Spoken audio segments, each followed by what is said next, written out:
Yo, what is going on, everybody? Today you are witnessing one of the last, if not the last, standard operator mastery. As you see today, we're going to be recapping Mute because the original mastery on this video was pretty bad. Like, I went and rewatched some old videos and it was definitely down there towards one of the worst. So I wanted to redo Mute because he is the most underrated operator there is out there. But yes, we are going to be covering Mute. That's going to be the final one, but we are going to be moving on to a different type of mastery, and it's going to be an advanced mastery. And I just have gotten tired of these types of videos. Like, this is really made for beginners to intermediate players, but for the more advanced players, ones that want to learn more advanced strategies with the operators, I feel like I'm not doing them any justice, so I want to do that, and that's the way I'm going to do it from now on, starting next week at this time. I don't know, somewhere around Wednesday, Thursday next week. That's when we'll get the first one out there. Additionally, I'm going to be pumping up videos once again, at least 2 to 3 a week. I know it's not much, but if you guys look at my previous upload schedule, that is starting to look pretty nice, isn't it? Everything I do, I just want to help advanced players, and I feel like right now we're just stagnant at like the beginner players, and I want to evolve everyone up by just talking strategies with specific operators and stuff like that. So it should look something like an advanced operator guide in the future. But today we're going to do one more as we normally do. We're going to go Mute,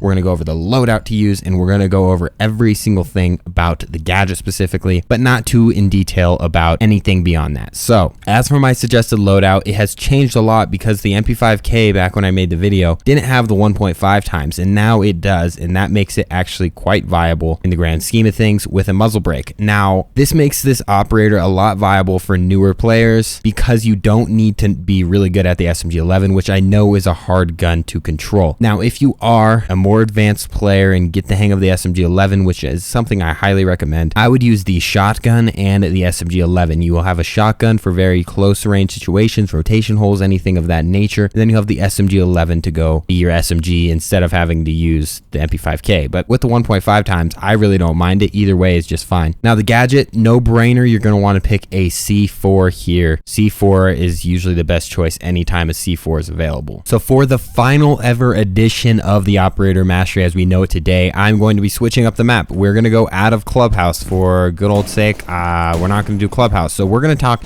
about the Mute Jammer. And while we're at it next week, the advanced guide, it's going to be in-game, and we're going to be doing it over Mute, okay? So be ready for that next week. Mute is going to be the main operator of discussion. But as for the Mute Jammer can be placed on soft walls, reinforced walls, by doorways, by windows, and it is going to disrupt any drones trying to get in. And if it is on a hard wall, like so, as long as you have a reinforced wall there and you put this thing in range of the wall, it will cover it completely, and no hard breach can get through it at all until they destroy the Mute Jammer. Now, that shouldn't be used too often because if you have a Bandit or a Kaid, use those before you use Mute because they're just better in general than a Mute Jammer on walls, but it is a secondary thing you can do with the Mute Jammer. Secondly, we could do it for drone usage. Now, this thing has a 2.25 meter radius, I believe, and that's plenty even for a double door like this at the beginning of the round. When you are at the beginning of the round, you can quite simply just block off areas so they can't find the site and first and see what your setup is. If you guys are doing anything unique, they won't know where your rotation holes are. If you set your rotation here,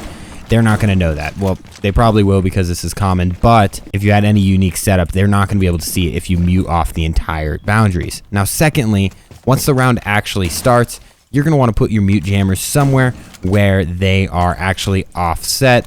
So for this situation, we're going to want to put it somewhere where it can't be shot from, outside. They can't really see it unless if they like get halfway in, or even at that, they still can't see it. And it is covering the entire doorway without the drones being able to jump over it. Now, the reason why, in my opinion, that I think this is actually the best defender in the game right now is all of the gadgets that this thing stops. It is drones. I could go through the list. Hard breachers, breaching charges, Twitch drones, normal drones, lion scans, Dokkaebi. If you're standing within the range here of the 2.25 meters when a Dokkaebi's calling, you won't be called. And lastly, the new drone of Flores is so very good. And this thing, I would say, I believe, is the only thing that can really stop it besides maybe nope, this is basically it. This is the only thing that could stop it besides just shooting the dang thing. So a Mute Jammer is best for that. It's okay at getting walls, at reinforcement and stopping that, but I just don't think that is ideal way to do it. The most ideal way to do it is anti-ping, because the pings in this game are ridiculous. If you get a drone into sight, say it is sitting right here where we're sitting right here,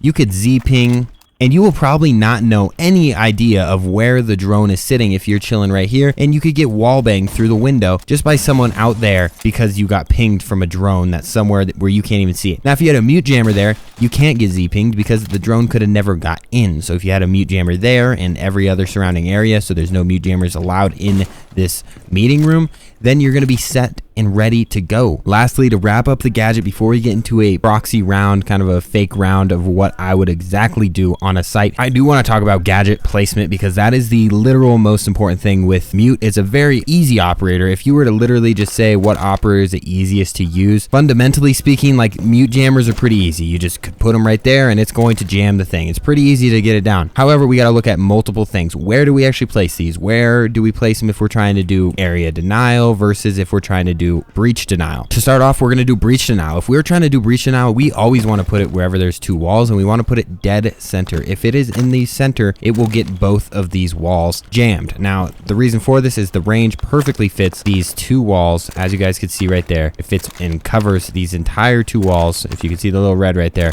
it covers these entirety of these two walls, and that is your ideal way to do it. Can't do hatches, can't do anything like that, but it can do that. The second thing is common drone points. What do you think is going to be a common drone point here? Would you think this door? Would you think that door? Would you think the kitchen door? Or would you think maybe the drone hole here? Well, for one, I would say the drone hole. Now, instead of doing like my example there where I went, yep, I can come over here and put one here. And as you guys can see, this thing has zero chance of being shot or anything. As long as you have a Jaeger right here, it should protect it from nades as well. Now you still have 3 other mute jammers if you choose to not use them on that. And now you need to just cover other doors in the pre-round setup. Look at this. We can go right here and boom, we have another protected mute jammer with pretty much good visibility. It's about as far as you can get it there, but you would literally have to go like this and you'd die like that. So there's no way someone shoots that. Your next one, you're going to want to put it somewhere, right? You got to put it somewhere. Well, putting it here is probably not a good idea because it's going to get shot. Putting it here could be a good idea, but rather, what about at the bottom of these stairs? Now, hear me out. If I put this thing down right here, this is going to block off any drone from yeeting over the mute jammer because it'll stop it before that. Plus, if someone jumps down here, they're going to get jammed by that. So there's no way that they could get a drone from out here, through here, downstairs into us. There's literally no way because this is being jammed, this is being jammed.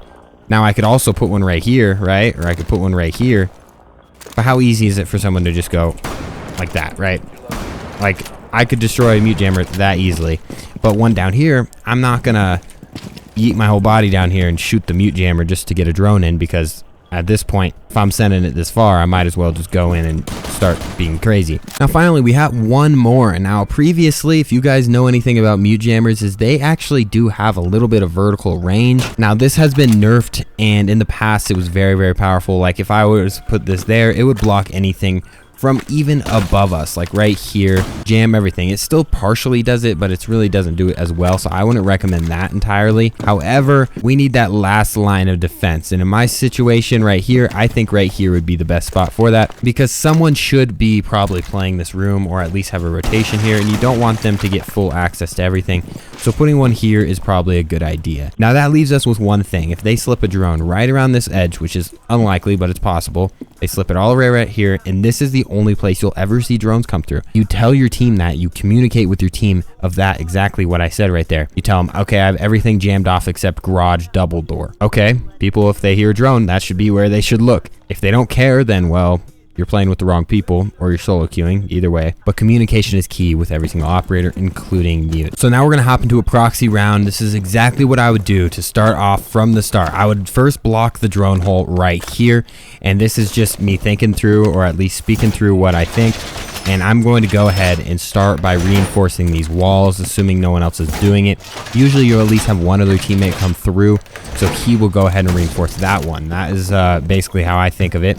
The next thing I'm going to do is run over the kitchen, because this is the furthest point away from my spawning location that I'm going to have to put a mute jammer on.